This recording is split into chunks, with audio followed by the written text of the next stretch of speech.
आप मुतमईन रहें सर, अगर ऐसा हुआ तो मैं बहुत कुछ कर डालूंगा, आप बिल्कुल फिक्र ना करें। मैं मुस्कुराता हुआ वहाँ से वापस पलट पड़ा। कुछ देर के बाद एक बार फिर मैं हाफिज जमील अहमद के घर के दरवाजे पर दस्तक दे रहा था। नईम ने दरवाजा खोला।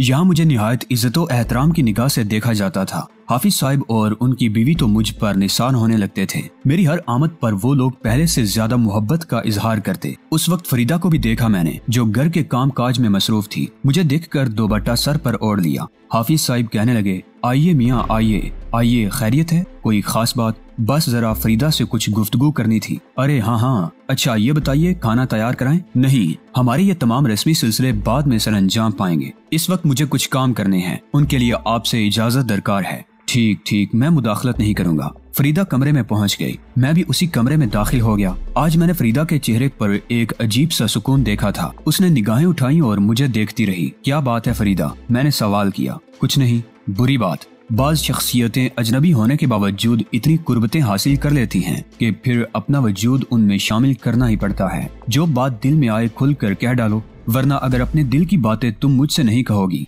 तो फिर किससे कहोगी? फरीदा खामोश हो गई, मुझे देखती रही। फिर उसने आहिस्ता से कहा, गौर करती हूँ तो यकीन नहीं आता। किस बात पर? अपनी तकदीर पर। नहीं फरीदा, ऐसा मत कहो। तकदीर पर यकीन करना चाहिए। हाँ, मगर जो ऐसे हालात से गुजर चुका हो उसे तो हर चीज से खौफ महसूस होता है। अच्छा, अब किस बात से खौफ महसूस हो रहा है? बस आपको देखती हूँ, वाकयात याद करती हूँ तो सहम कर रह जाती हूँ। क्यों? ये सोच कर कि क्या इस ख्वाब से भी आंख खुल जाएगी? नहीं फरीदा, ख्वाबों और हकीकतों में फर्क होता है, बहुत बड़ा फर्क। ख्वाब तो सिर्फ देखे जाते हैं, जबकि हकीकत तुम्हारे सामने मेरी शक्ल में मौजूद है। आपने मुझे अपने बारे में कुछ नहीं बताया। क्या जल्दी है आपको जाने की? बिल्कुल नहीं, तुम्हारे पास इत्मीनान से बैठने आया हूँ। कुछ लाऊं आपके लिए? अगर मुमकिन हो सके तो सिर्फ चाय, लेकिन शर्त ये है कि चाय हमारी सास साहिबा बनाएंगी। आप सिर्फ उनसे कहकर आ जाएंगी। फरीदा मुस्कुराती हुई बाहर निकल गई। मैं उसे एतमाद देना चाहता था। थोड़ी देर के बाद वो वापस आ गई और अंदर दाखिल होकर उसने कमरे का दरवाजा बंद कर लिया। फिर मेरे सामने बैठ गई। मैंने आपसे कुछ पूछा था। हाँ, जवाब देंगे मुझे? हाँ, क्यों नहीं। तो फिर आज अपने बारे में मुझे सब कुछ बता डालिए, सब कुछ। तुम इस हक रखती हो फरीदा, खुदा करे ये हक मुझे हकीकी मानों में मिल जाए। खैर, आने वाला वक्त तुम्हें इस बात का एतमाद भी दिला देगा कि ये हक तुम्हें हकीकी मानों में मिल गया है। फरीदा मेरे वालिद डिप्टी इंस्पेक्टर जनरल हैं, यानी DIG। बहुत सख्त गिर, बेहद सख्त मिजाज और घर पर हुक्मरान। उन्होंने घर के माहौल को भी पुलिस हेडक्वार्टर में तब्दील कर दिया है। 2 भाई हैं, 1 बहन है और हम सब उनके महकूम रहते हैं। मैं पहला शख्स था जिसने इस घर से बगावत की और बाहर की दुनिया में निकल आया। फरीदा, चूंकि तुमने मुझसे कहा है कि मैं तुम्हें अपने बारे में सब कुछ बता दूं, तो बस इन अल्फाज में मैं तुम्हें अपने बारे में बताऊंगा कि जिंदगी को मैंने बहुत करीब से देखा है और इसकी तमाम तर दिलचस्पियों को हासिल करने के लिए हर मुमकिन अमल कर डाला है। इसके बाद कुछ ऐसे वाकयात पेश आए जिनकी वजह से मेरे वालिद मुसीबत में गिरफ्तार होने लगे, तो मैंने उन लोगों के खिलाफ अमल कर डाला जो मेरे वालिद के लिए मुसीबत बने थे, और मेरा ये अमल चंद लोगों की निगाहों में आ गया। उन चंद लोगों में एक बहुत बड़ी शख्सियत भी शामिल थी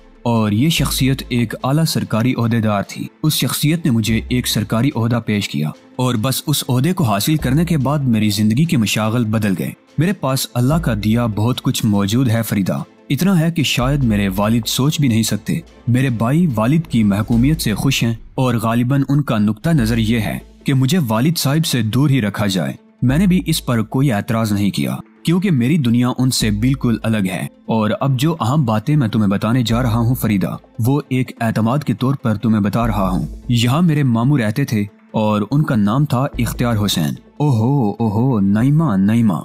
हाँ, उनके बेटे मुख्तार हुसैन की बीवी का नाम नईमा है। मुख्तार हुसैन तो गिरफ्तार हो चुके हैं एक कत्ल के इल्जाम में। क्या आपके मामू के बेटे हैं वो? हाँ फरीदा, मामू इख्तियार हुसैन गरीब आदमी थे। बेटे की गिरफ्तारी के बाद मुकदमा चला और उसके बाद बासानी उसे सजा हो गई। मामू इख्तियार हुसैन के पास कोई जरिया नहीं था। जो कुछ भी मुमकिन हो सका उन्होंने कर लिया और जब उनके पास कुछ बाकी न रहा तो वो अपनी बहन यानी मेरी वालिदा के पास पहुंचे और उन्होंने मेरे वालिद से ये सिफारिश कराना चाहिए कि उनका बेटा बेगुनाह करार पाए। अव्वल तो गरीब आदमी थे और दोइम ये कि वालिद साहिब अपने उसूलों के इंतहाई सख्त। चुनाचे मामू इख्तियार हुसैन को मायूस करके वापस लौटा दिया गया। लेकिन जाहिर है फरीदा, बाप बेटे के सिलसिले में किसी अना का शिकार नहीं हो सकता। बात मुझ तक पहुंची और मैंने मामू इख्तियार हुसैन से सारी तफसीलात मालूम करने के बाद ये फैसला किया कि इस मुजरिम का सुराग लगाऊं। थोड़ी बहुत मालूमात तो मामू इख्तियार हुसैन ने फराहम कर दी थी, और इसके बाद मैं यहाँ चौधरी रमजान की कोठी में आ गया और यहाँ मैंने सूरत हाल के बारे में तफसीली मालूमात हासिल की। इन्हीं कामों में मसरूफ था कि तुमसे मुलाकात हो गई और तुम मेरे लिए एक मशाल साबित हुई जिसकी रोशनी में मैंने दूर तक देख लिया। फरीदा, वाकयात तो जिंदगी में हजारों आते हैं। बाज औकात ऐसे हादिसात हो जाते हैं जो बहुत ही ज्यादा तकलीफ दे होते हैं, लेकिन हम हादिसों को गैर मुतवक्किल नहीं कह सकते और न ही इन हादिसों को अपनी जिंदगी का जख्म बना सकते हैं। मजबूरी थी, जो होना था हो गया, इसमें हमारी कोई भूल तो नहीं थी। बहरहाल तुमने मेरे बारे में पूछा तो मैंने ये सब कुछ तुम्हें बता दिया। बहुत ही शानदार तनख्वाह है मेरी, बहुत उम्दा किस्म की आमदनी है। दौलत मेरे लिए एक मजाक है, जितनी चाहूँ हासिल कर लूँ, लेकिन अभी इस जानिब रुख नहीं किया। हाँ, अब तुम मेरी जिंदगी में शामिल हो गई हो तो तुम्हारे लिए बहुत कुछ करना पड़ेगा। बहरहाल ये है मेरी लाइफ। इसके अलावा अगर कोई सवाल तुम्हारे जहन में हो तो वो भी तुम कर डालो। मैंने मुस्कुराते हुए कहा। फरीदा सहर ज़दा निगाहों से मुझे देखती रही। फिर उसने कहा, और एक इतनी बड़ी शख्सियत ने मुझे अपना गुलाम बना लिया। गुलाम नहीं, दोस्त, साथी। बात यह है फरीदा कि जिंदगी में बहुत से खेल खेले हैं मैंने। मैं कोई पारसा नहीं हूँ। मैंने दुनिया की हर चीज बेहद करीब से देखी है, लेकिन इसका यही नतीजा निकाला है कि जिंदगी इस अंदाज में सबसे बेहतर गुजरती है जिस अंदाज में माजी की तारीख में दर्ज है। समझ रही हो ना? और माजी की तारीख को दोहराने के सिलसिले में एक अच्छे साथी की हैसियत से मैंने तुम्हारा इंतखाब किया है। शर्त यह है कि अपने किसी अमल से मुझे बददिल ना करना। जब मैं ये कहता हूँ कि जो वाकयात तुम्हारे साथ बीते हैं उनमें तुम बेगुनाह हो, तो समझ लो कि तुम्हें भी खुलूसे दिल से अपने आप को बेगुनाह समझना पड़ेगा और इस तस्वुर को जहन से निकाल देना होगा। फरीदा की आंखों में फिर आंसुओं की नमी नजर आने लगी। मैंने उसे कहा, नहीं फरीदा, आंसू नहीं, बल्कि इंतकाम होना चाहिए इन आंखों में। सुना तुमने? तुम्हारी आंखों से आंसू नहीं, शोले निकलने चाहिए। मैं बेबस हूँ। मैं कैसे इंतकाम ले सकती हूँ? मेरा साथ हासिल करने के बाद भी तुम अपने आप को बेबस समझती हो? मैंने कहा और वो मुझे देखने लगी। तब मैंने वो चाबक निकाला जो मैं आफ्ताब कमाल से लेकर आया था। चाबक एक प्लास्टिक की थैली में पैक था। मैंने वो थैला उसे पेश करते हुए कहा, इसे तुम तोहफतन अपने पास रखो। क्या है ये? फरीदा ने पूछा। हाथ नहीं बढ़ाओगी? हाँ, क्यों नहीं। उसने हाथ बढ़ाकर चाबक मेरे हाथ से ले लिया। उसे निकाला, देखा और फिर हैरानी से मेरी सूरत देखने लगी। फिर बोली, इसका मैं क्या करूं? अपने दुश्मन के खिलाफ इस्तेमाल करोगी तुम इसे? क्या मतलब? कैसे? कौन? मेरा तो एक ही दुश्मन है इस कायनात में। इसके अलावा तो मैंने किसी से दुश्मनी भी नहीं की। चौधरी इलियास। हाँ, बस तो फिर इस तोहफे को तुम उसी पर इस्तेमाल करना। चौधरी इलियास पर? हाँ, मगर नहीं, हकीकत। कैसे? आखिर कैसे? मैंने कहा ना, तुम अपने आप को तन्हा और बेबस कहकर मेरा मजाक उड़ा रही हो। अब मैं तुम्हारे साथ हूँ और ये तोहफा मैं तुम्हारे ही लिए लाया हूँ, मगर ये होगा कैसे? जैसे मैं कहूँ, इसे एहतियात से रख लो। दरवाजे पर हल्की सी दस्तक हुई और फरीदा ने दरवाजा खोल दिया। चची जान चाय की ट्रे उठाए अंदर आ गई। मैंने मुस्कुराते हुए उनका शुक्रिया अदा किया और वो कहने लगी, नहीं बेटे, हम तो कुछ भी नहीं कर पा रहे तुम्हारे लिए। ऐसी बातें करके दिल न दुखाओ। वो चाय रख कर चली गई। मैं और फरीदा चाय पीते रहे। फरीदा ने हैरानी से कहा, लेकिन आप जरा ये तो बता दीजिए कि अभी जरूरी नहीं है फरीदा, बस तुम तैयार है ना? आज नहीं कल, किसी भी वक्त मैं तुम्हें लेने के लिए आ जाऊंगा और हम दोनों साथ चलेंगे। तुम्हें ऐसे कपड़े पहनना होंगे जो मुटियाले रंग के हों और रोशनी में या अंधेरे में महसूस ना हो। फरीदा ने खुश्क होंठों पर जुबान फेरते हुए गर्दन हिलाई। थोड़ी देर के बाद मैं वहाँ से उठ गया। मंगल की सुबह को बिल्कुल नाकाबिले यकीन तरीके से चौधरी रमजान वापस आ गया। कुछ उलझा सा था और मुझसे मुलाकात होने पर उसने बहुत ज्यादा खुशी का इजहार नहीं किया। जब मैं उसके सामने आया तो उसने बड़े सर्द लहजे में कहा, और सुना पुत्र, की हाल है तेरा? जाना चाहता हूँ चौधरी साहब। जाना चाहता है? जी भर गया यहाँ से। नहीं चौधरी साहब, ऐसी बात नहीं है, लेकिन जाना तो जरूरी है ना? हाँ, जाना तो जरूरी है। तो फिर कब जा रहा है? बस आज ही चला जाऊंगा। हाँ, 1-2 दिन और रुकता यार, मैं कुछ परेशान हूँ। जरा कुछ ऐसी ही बातें हो गई हैं जिनकी वजह से कुछ परेशानी हो गई है। तू ख्याल रखना, 1-2 दिन रुको, हो सकता है मेरी ये परेशानी खत्म हो जाए। कुछ लोगों के आने का इंतजार है। चौधरी साहब, मेरा ख्याल है कि मुझे अब चले ही जाना चाहिए। मगर क्यों? तू तो कहकर आया था कि मुल्क से बाहर गया है। हाँ, घर से तो यही कहकर आया था, तो फिर अब जाकर यही कहेगा कि बाहर से आ रहा है। चौधरी साहब मध्यम सी मुस्कुराहट के साथ बोले, देखूंगा जैसी भी सूरत हाल हुई। चौधरी साहब कुछ सोचने लगे। थोड़ी देर तक सोचते रहे, फिर उन्होंने कहा, ओ पुत्र, तू जिंदगी में कुछ नहीं करेगा। क्या मतलब चौधरी साहब? मैं समझा नहीं। और कोई ऐसा काम जिससे तुझे भी दौलत हासिल हो? क्यों नहीं चौधरी साहब, दौलत हासिल करने की ख्वाहिश किसे नहीं होती। अच्छा, तो फिर तेरी कुछ मदद करें। भाई DIG का बेटा है तू। तेरे शहर के लोग तो ये बात जानते ही होंगे कि तेरा बाप कितने बड़े ओहदे का मालिक है। इस बल पर तू जो चाहे कर सकता है। हमारा एक काम कर दे, 5-10 लाख रुपए दे देंगे तुझे, मगर तेरे जरिए वो काम हो जाए। आप काम की नोयत बताइए चौधरी साहब, मैं वो काम जरूर सर अंजाम दूंगा। 5-10 लाख रुपए तो बहुत ज्यादा होते हैं, और अगर ऐसी बात है तो यूँ समझ ले कि तू हमारे काम आ, हम तेरे काम आएंगे। कोई परवाह ही मत कर पैसों की, एक आध दिन रुक कभी, तेरा रुकना तो अब बहुत ही जरूरी हो गया है।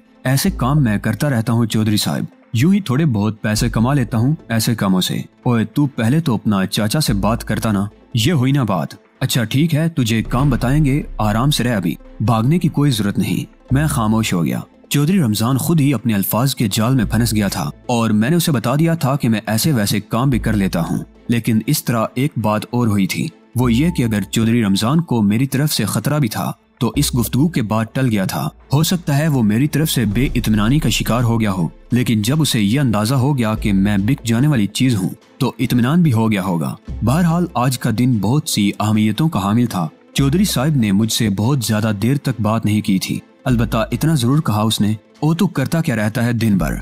बस चौधरी जी, आपका ये फरीदपुर बहुत खूबसूरत है, दूसरों को पसंद आया हो या ना आया हो, मुझे बेहद पसंद आया है। इसके नवाहात में घूमता रहा हूँ और मुझे बहुत लुत्फ आता है। ठीक है, बस एक आध दिन की मसरूफियत और है और फिर मैं तुझे काम बता दूंगा। पैसे नकद देता हूँ मैं, बल्कि एडवांस भी दे देता हूँ, आप इसकी तो बिल्कुल ही फिक्र ना करें। बहुत से बड़े बड़े काम किए हैं मैंने जवाब दिया और चौधरी रमजान खामोश हो गया। दोपहर का खाना मैंने उसके साथ ही खाया, फिर 4-4:30 बजे तक मैं कोठी में ही रहा और इस अंदाज में कोठी में गर्दिश करता रहा कि किसी को शुबा ना हो। फखरू बड़े आराम से था और आराम ही कर रहा था, लेकिन कोई 5 बजे के करीब वो मेरे पास पहुंचा और उसने राजदारी से कहा, सुनते हैं साहिब जी। ओहो फखरू, कैसी तबीयत है तुम्हारी? साहिब जी ठीक हूँ बिल्कुल। आपको पता है आज मंगल है? हाँ, मेरे पास आया था चौधरी इलियास। ओहो खैरियत, क्या कह रहा था? ओ जी, आज ताजोर अगवा हो रही है। किस वक्त फखरू? 7:30 बजे। गुलाम शाह मुसलसल ताजोर की निगरानी कर रहा है, 7:30 बजे के करीब उसे अगवा कर लिया जाएगा। फखरू, ये बात किसी और को मत बताना। कैसी बातें करते हैं साहिब जी, अपना तो आधा खून खुश्क हो गया है। हम तो यहाँ से भाग जाने की सोच रहे हैं। कहाँ भाग जाने की सोच रहा है? मैंने कहा, बस साहिब जी, जिधर मुंह उठेगा चले जाएंगे। फखरू, अभी ऐसा मत करना वरना बेमौत मारा जाएगा। क्यों साहिब जी? बस जो मैंने तुझसे कहा है वही जरूरी है। नहीं साहिब जी, फौरन तो हम वैसे भी नहीं भाग रहे, मगर अब यहाँ जी नहीं लगता, डर लगता रहता है हर वक्त। इंतजार कर ले, एक काम कर। जी साहिब जी, शाम को 7:30 बजे तू कोठी से निकलकर हाफिज जमील अहमद के घर पहुंच जाना और वहीं रुकना। क्यों साहिब जी? मुझसे सवाल कर रहा है? नहीं साहिब जी, ये बात नहीं है, लेकिन हाफिज जमील अहमद साहिब। हाँ, उनके साथ तो केस हो चुका है साहिब जी। हाँ हो चुका है, वहाँ आ जाना, मैं तुझे वहाँ मौजूद मिलूंगा। मैंने जवाब दिया, ठीक है साहिब जी। फखरू ने कहा, लेकिन भूलना नहीं फखरू, अगर भूल गया तो आने वाले वक्त में जो कुछ तेरे साथ होगा उसका जिम्मेदार तू खुद होगा। आप बिल्कुल इत्मीनान रखें साहिब जी, हमारा क्या है, और अब तो हम वैसे भी आपके हुक्म के बंदे हो गए हैं, आप जो कहेंगे वही करूँगा। ठीक है। 5:30 बजे मैं हवेली से बाहर निकल आया और यूं ही इधर उधर मटर गश्त करने लगा। फिर एक सुनसान सी जगह पहुंचकर मैंने ट्रांसमीटर पर आफ्ताब कमाल से राब्ता कायम किया तो फौरन ही जवाब मौसूल हो गया। हाँ आफ्ताब। जी सर, बोल रहा हूँ। क्या पोजीशन है? बिल्कुल मजबूत सर, मेरे तमाम अफराद खंडर के आसपास फैल गए हैं और मैं खुद गुलाम शाह के पीछे हूँ। इस वक्त वो और दाराब खंडर से कुछ फासले पर बैठे बातें कर रहे हैं और मैं उनके कोई 50 गज दूर हूँ। गुलाम शाह के तमाम मामलात का इल्म होता रहा है तुम्हें? जी सर बिल्कुल। सुना है कि 7:30 बजे ताजोर को अगवा किया जाएगा। ओहो, आपको वक्त मालूम हो गया? हाँ। कैसे? बस फखरू के जरिए। मैंने बात को ज्यादा गोल मोल ना रखा। वो कैसे सर? उसने खुद फखरू को बताया है। क्या फखरू खुद भी इस अगवा में शरीक हो रहा है? नहीं, मैं उसे गवाह की हैसियत से इस्तेमाल करना चाहता हूँ। चुनाचे मैंने उसे हाफिज जमील अहमद के घर आने के लिए कह दिया है। ये आपने बहुत अच्छा किया। इसके अलावा और किसे उठाना है? मेरा ख्याल है और किसी की जरूरत नहीं होगी। वैसे तुम्हारे आदमी सर, उनमें से 3 खंडरात में छुपे हुए हैं, वो कैमरे ऑपरेट कर रहे हैं। तमाम काम बहुत इत्मीनान के साथ कर लिया गया है और कोई परेशानी नहीं है। Good, very good. तुम मुझे ट्रांसमीटर पर उस वक्त मुतवज्जे करोगे जब ताजोर अगवा हो जाएगी? जी चीफ, बिल्कुल ठीक है। और इसके बाद हम चौधरी इलियास का इंतजार करेंगे। जाहिर है चीफ, आफ्ताब कमाल ने जवाब दिया। मैंने सिलसिला मुनक़ता कर दिया। इसके बाद काफी देर तक आवारा गर्दी करता रहा और 7 बजे हाफिज जमील अहमद के घर पहुंच गया। वहाँ कोई बात अहम नहीं हुई थी। हम लोग बैठे बातें करते रहे। चची जान ने चाय वगैरह बनाकर हम लोगों के सामने रख दी और फरीदा कामों में मसरूफ रही थी। मैंने चची जान से कहा, थोड़ी देर के लिए फरीदा को अपने साथ ले जाऊंगा। हमसे पूछ रहे हो बेटे? वो आहिस्ता से बोली। जरूरी है चची जान, अभी तो फरीदा आप लोगों ही के पास है। जिस वक्त उसे इज्जतो एहतराम से अपने घर ले जाऊंगा, उसके बाद मुकम्मल तौर पर अपनी जिम्मेदारियां पूरी करूंगा। हाफिज जमील अहमद मुस्कुराने लगे, फिर बोले, भाई अगर तुम ये तमाम बातें इस अंदाज में करते हो कि हमें तुम पर जरा बराबर भी कोई शक व शुबा रह गया है, तो खुदा के लिए ये तस्वुर जहन से निकाल देना। भूल के भी नहीं सोचना बेटे। बस यूं समझ लो कि तुम्हें बहुत बड़ी हैसियत दे दी है हमने अपनी जिंदगी में। अपना मुस्तकबिल तुम्हारे हवाले कर दिया है और सारे मामलात अल्लाह पर छोड़ दिए हैं। मैं मुस्कुराकर खामोश हो गया। 7:45 बजे फखरू वहाँ पहुँच गया। अहमकों की तरह मुंह फाड़े आया था और मुझे यहाँ देखकर मुतमईन हो गया था। हम आ गए साहिब जी, उसने कहा। ये फखरू है? हाँ जानता हूँ, चौधरी रमजान का मुलाजिम है। हाफिज जमील अहमद ने कहा। जी बिल्कुल। और मेरा मेहमान? क्या मतलब? ये मेरा मेहमान रहेगा इस घर में। ओहो अच्छा ठीक है, अगर ऐसी बात है फखरू मियाँ तो आराम से बैठो। ये बताओ क्या चाय पियोगे? फखरू मुंह फाड़ कर हंसने लगा। 8:15 बजे ट्रांसमीटर पर इशारा मौसूल हुआ और मैं उठकर एक तरफ चल दिया। सभी ने ये इशारा मौसूल होते देख लिया था। ट्रांसमीटर पर जो आवाज सुनाई दी थी उसने सभी को अपनी तरफ मुतवज्जे कर लिया। मैं गोशे में जा खड़ा हुआ और मैंने ट्रांसमीटर ऑन कर लिया। हाँ, ताजोर को अगवा कर लिया गया है। गुड। अगवा करने वाला कौन कौन था? वही दोनों, तीसरा कोई आदमी इस काम में शरीक नहीं था। कैसे अगवा किया गया? वो घर से निकलकर किसी काम से बाहर गई और उसके बाद फौरन ही उस पर कंबल डालकर उसे उठा लिया गया। दुराब इत्मीनान से उसे अपने शाने पर लाद कर ले गया है। वो चीखी चिल्लाई नहीं। मेरा ख्याल है कंबल में क्लोरोफार्म लगाया गया है। खंडरात पहुंच गए हैं वो लोग? जी सर, अभी अभी पहुंचे हैं। अपने आदमियों को मुस्तैद कर दो। वैसे अभी चौधरी इलियास तो नहीं आया? नहीं, उसका दूर दूर तक पता नहीं है। कुछ गलती हो गई हमसे आफ्ताब कमाल। क्या? चौधरी इलियास पे भी निगाह रखनी चाहिए थी हमें। पता नहीं उसके कोई खुफिया रास्ते न हो। अव्वल तो चीफ मेरे ख्याल के मुताबिक कोई खुफिया रास्ता नहीं है।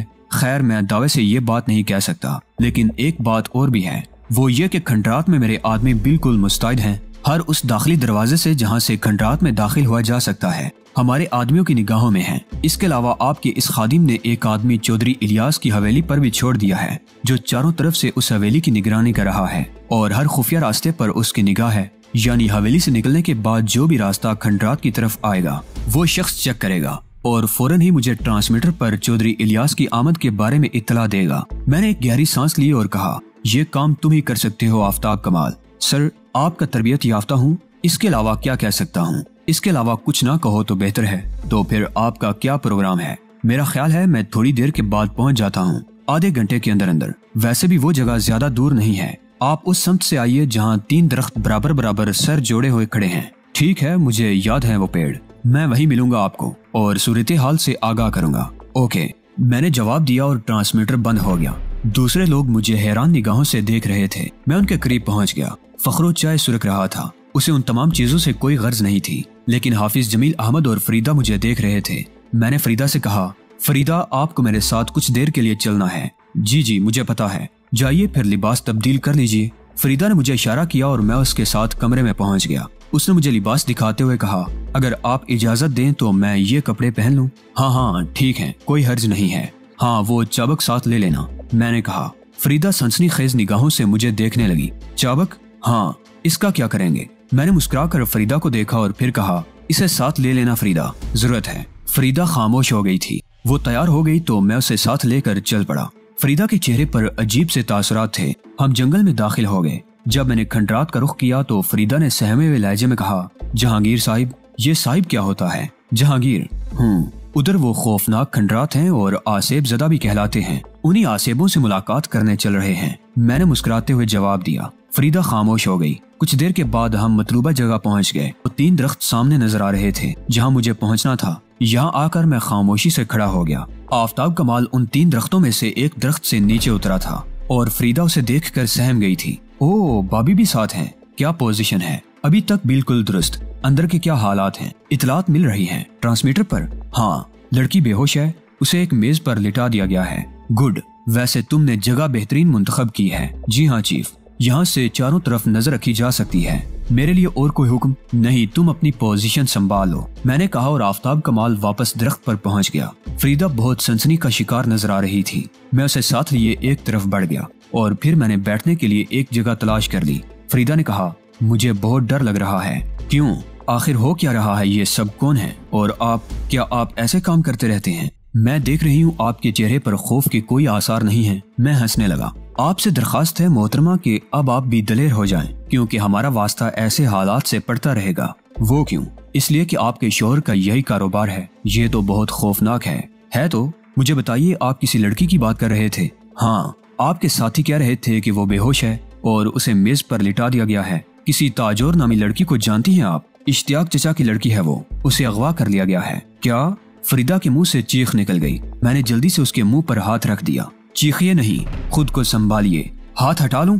मैंने कहा और फरीदा ने खौफजदा नजरों से मुझे देखा। मैंने आहिस्ता से हाथ उसके मुंह से हटा लिया। ताजोर ताजोर, वो रुंधी हुई आवाज में बोली। जानती हैं उसे? मेरी सहेली है, मेरे लिए सबसे ज्यादा गमजदा। बहुत अच्छी लड़की है। उसकी भी तो मंगनी हो गई है अपने ताया के बेटे से। मेरे खुदा, अब वो भी, मगर ऐसा नहीं होना चाहिए। वो मर जाएगी। उसका तो कुछ भी ना होगा। सब मेरी तरह खुश नसीब नहीं होते। सबको आप जैसे लोग नहीं मिल सकते। उसका कुछ नहीं बिगड़ेगा, आप इत्मीनान रखें। ओह मेरे खुदा, ताजोर को बचा। फरीदा ने कहा।